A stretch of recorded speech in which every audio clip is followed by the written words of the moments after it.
Bittu Raj Madhubani studio Delhi. Singing by Gaurav Thakur. ये छोरी छही जब तक कुआरे रोज मिलल करे नदिया के किनारे। ओ ये छोरी छही जब तक कुआरे मिलया बन गे नदिया के किनारे। तोरा जिंदगी के मजा देखे बगे हम संग में अपना सुतबगे। ये छोरी छही जब तक कुआरे मिलया बन गे नदिया के किनारे। DJ good Madhubani presented by Monalik music.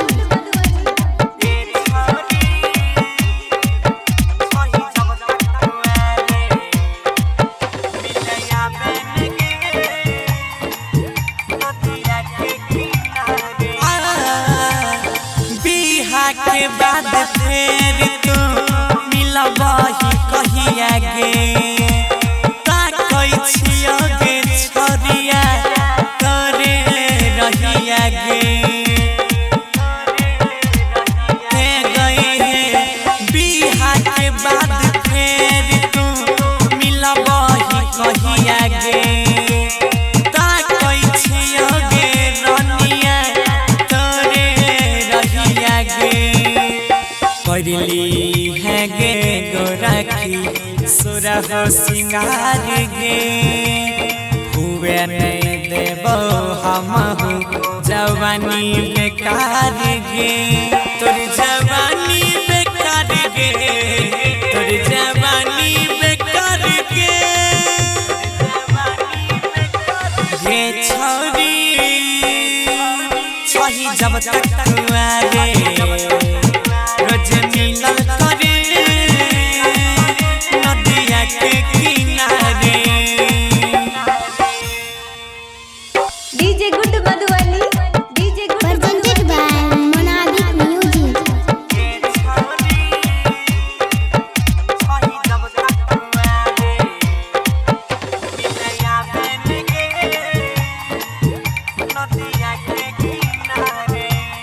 हाँ प्यार के मिशन पर आई है ट्यूशन छोड़ के सबसे बचा के नजर गे लाल ओढ़नी ओढ़ के।